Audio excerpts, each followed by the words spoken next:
नमस्कार, आप देख रहे हैं सी न्यूज 12। तो मैं हूं ऋषभ सक्सेना। वक्त हो गया है न्यूज बुलेटिन का।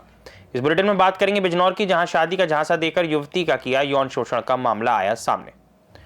आगे बात करेंगे चंद्रपुर की, जहां बरंजा मोकासा गांव के निवासी शासन प्रशासन से लगा रहे न्याय की गुहार।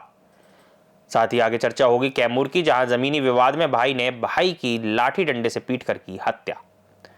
ऐसी तमाम खबरों की विस्तार से चर्चा करेंगे इस बुलेटिन में। अफजलगढ़ के ग्राम जिक्रीवाला में पति पत्नी के बीच हुए विवाद ने गंभीर रूप ले लिया। झगड़े के बाद शराब के नशे में धुत युवक ने आवेश में आकर ट्रांसफार्मर के तार पकड़ लिए, जिससे वह बुरी तरह झुलस गया। घटना की सूचना मिलते ही डायल 112 की पीआरवी टीम मौके पर पहुंची और घायल युवक को अफजलगढ़ सामुदायिक स्वास्थ्य केंद्र ले जाया गया। चिकित्सकों ने उसकी हालत गंभीर देखते हुए उसे बिजनौर के हायर सेंटर के लिए रेफर कर दिया।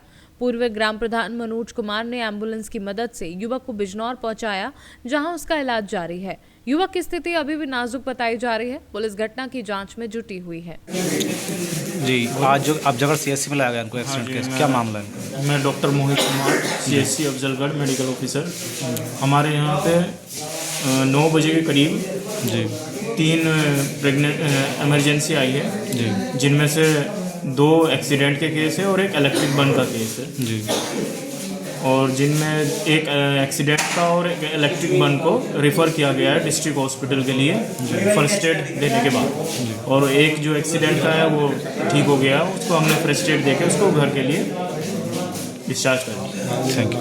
बिजनौर से सीनू संवाददाता फैजान अहमद के साथ प्रियंका रानी की रिपोर्ट। बिजनौर के कोतवाली शहर क्षेत्र में शादी का झांसा देकर युवती से यौन शोषण का मामला सामने आया है। 25 वर्षीय युवती ने अपने परिचित युवक पर लंबे समय से शारीरिक शोषण का आरोप लगाया है। आरोप है कि युवक ने शादी का वादा किया था, लेकिन बाद में उसका रिश्ता किसी दूसरी जगह तय हो गया। इससे परेशान होकर युवती ने शुद्ध अवस्था में जहरीला पदार्थ खा लिया, जिसके बाद उसकी हालत बिगड़ गई। परिवार वालों ने तत्काल उसे एक निजी अस्पताल में भर्ती कराया, जहां उसका इलाज जारी है। युवती की गंभीर स्थिति की जानकारी मिलने पर एसपी अभिषेक झा भी अस्पताल पहुंचकर उसका हालचाल जानने पहुंचे। पुलिस ने मामला दर्ज कर जांच शुरू कर दी है। पॉइजन जहरीला पदार्थ खाया है, क्या पूरा मामला है? ये थाना कोतवाली शहर में लगभग 1 हफ्ते पहले एक लड़की ने जो लगभग 25 वर्ष की है, अपने एक परिचित पर अभियोग पंजीकृत कराया कि उसने शादी का झांसा देकर उसके साथ जो है संबंध बनाए हैं और अब विवाह से मना कर रहा है। इसके संबंध में न्यायालय में जो है न्यायालय के समक्ष उसके बयान भी हुए, जिस समय उसमें उसने जो है शारीरिक संबंधों के विषय में इनकार किया और आज सूचना मिली कि उसने जो है कुछ जहरीला पदार्थ कंज्यूम किया है। अभी उसका उपचार चल रहा है। वहाँ उसका कहना है कि उससे उसकी बात हुई थी और उसने संभवतः उससे वार्ता की और उसके बाद जो है उसने उसके पक्ष में बयान दे दिया।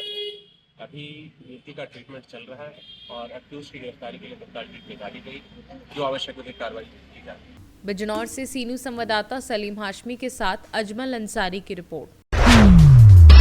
सामाजिक कार्यकर्ता विशाल दुबे बरंजा मोकासा गांव के निवासियों की समस्याओं को लेकर लगातार महाराष्ट्र सरकार, जिलाधिकारी, प्रदूषण नियंत्रण विभाग, खान विभाग और वन विभाग को निवेदन भेजते रहे हैं, लेकिन अब तक प्रशासन की ओर से कोई ठोस कार्यवाही नहीं की गई है। विशाल दुबे ने बताया कि पुनर्वसन को लेकर ये संघर्ष पिछले 2 वर्षों से जारी है। बरंजा मोकासा के ग्रामीणों ने केपीसीएल कंपनी के खिलाफ आंदोलन भी किया था। ग्रामीण खदान के गड्ढे में उतरकर लगातार 10 दिनों तक धरने पर बैठे, जिसके बाद प्रशासन ने आश्वासन दिया था कि उनकी समस्याओं पर तुरंत निर्णय लिया जाएगा, लेकिन आज तक कोई कदम नहीं उठाया गया। उन्होंने आरोप लगाया कि खदान में कोयला उत्खनन बंद होने के बावजूद कंपनी रात के अंधेरे में चोरी छिपे उत्खनन करती है। इस खदान में जानवरों का आवागमन भी होता है, जिससे उन्हें खतरा बढ़ गया है। कंपनी धीरे धीरे पूरी जमीन पर अपना कब्जा बढ़ा रही है, जिससे पशुओं का प्राकृतिक मार्ग और निवास क्षेत्र खत्म होता जा रहा है। चंद्रपुर से सीनू संवाददाता अजय एस दुबे की रिपोर्ट। भामरागढ़ तहसील के ताड़गांव में पूर्व मंत्री एवं वर्तमान विधायक डॉक्टर धर्मराव बाबा आतराम के मार्गदर्शन में आज शनिवार 6 दिसंबर को वनाधिकार पट्टों से संबंधित भव्य मार्गदर्शन मेला आयोजित किया गया। ताड़गांव सहित आसपास के क्षेत्रों से सैकड़ों नागरिकों ने उपस्थित होकर मेले को उत्साहपूर्ण प्रतिसाद दिया।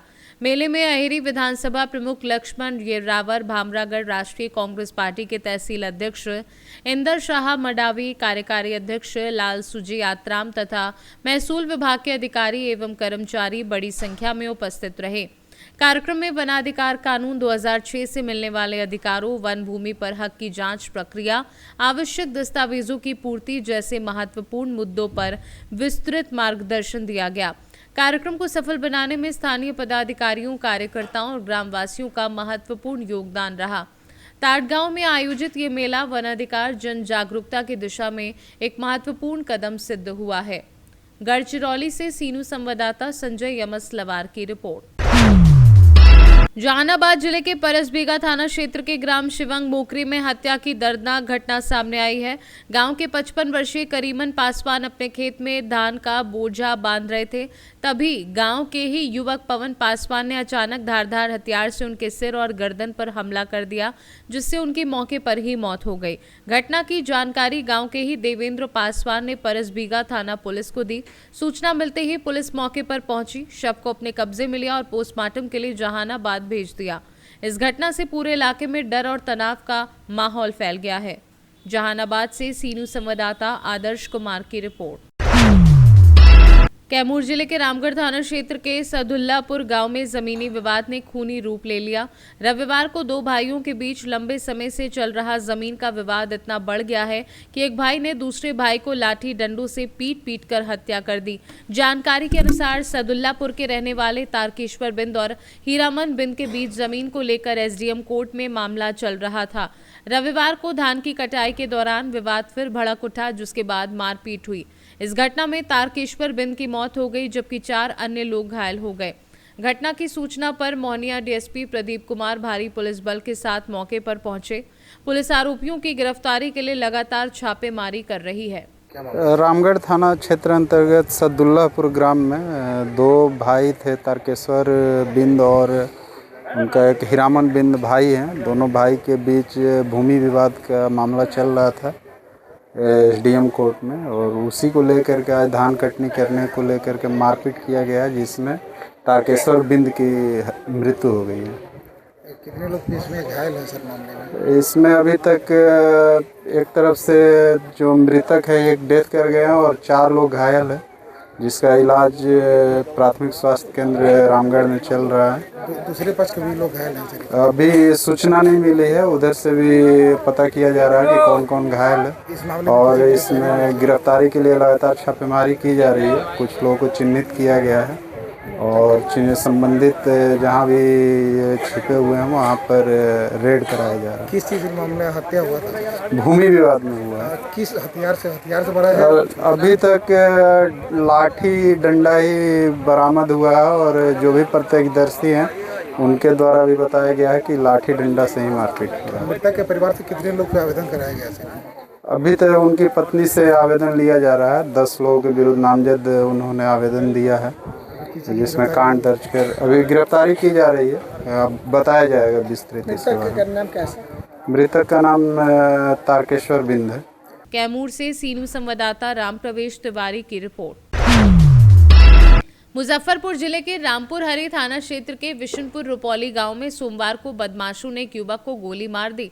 जानकारी के अनुसार मोथा माल के रहने वाले युवक की बाइक को अपराधियों ने रास्ते में रोक लिया और नजदीक से फायरिंग कर दी। गोली लगते ही युवक सड़क पर गिर पड़ा। घटना के बाद आसपास के लोगों की भीड़ मौके पर जुट गई।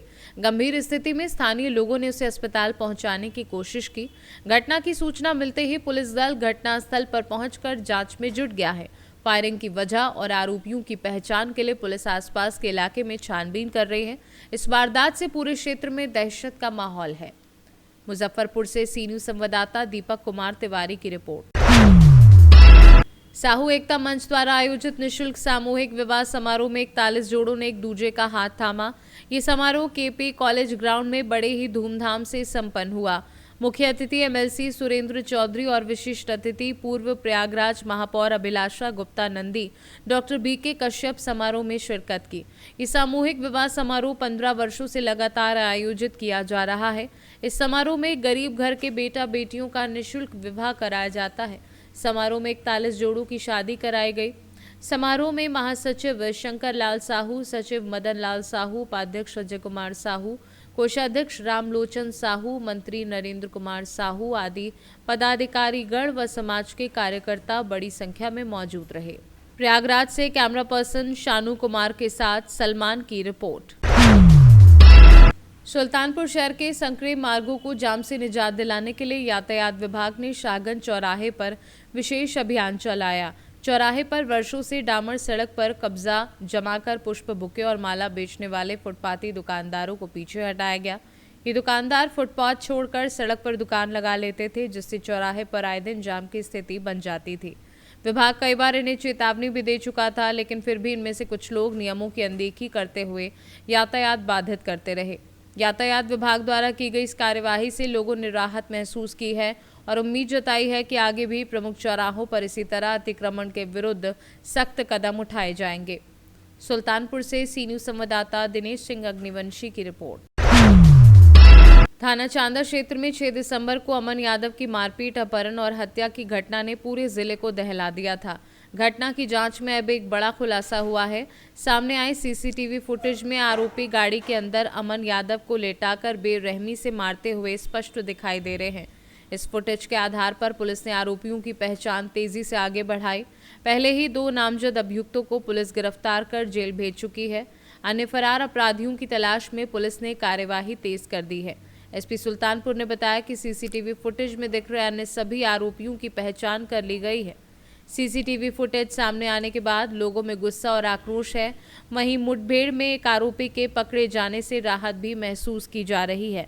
ग्रामीणों का कहना है कि पुलिस की तेजी से कार्यवाही से हालात सामान्य हो रहे हैं।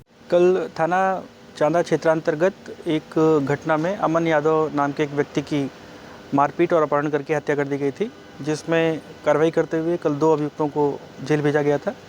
आज अन्य फरार अभियुक्तों की गिरफ्तारी का प्रयास किया जा रहा था, जिसमें सूचना मिली कि इस घटना में संलिप्त 2 अपराधी भागने के प्रयास में हैं।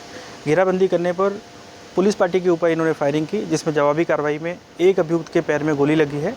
इस अभियुक्त का नाम दीपक यादव और फराका है। अन्य अभियुक्तों की तलाश अभी जारी है। अग्रिम विधि कार्रवाई की जा रही है। सुल्तानपुर से सी न्यूज़ संवाददाता दिनेश सिंह अग्निवंशी की रिपोर्ट।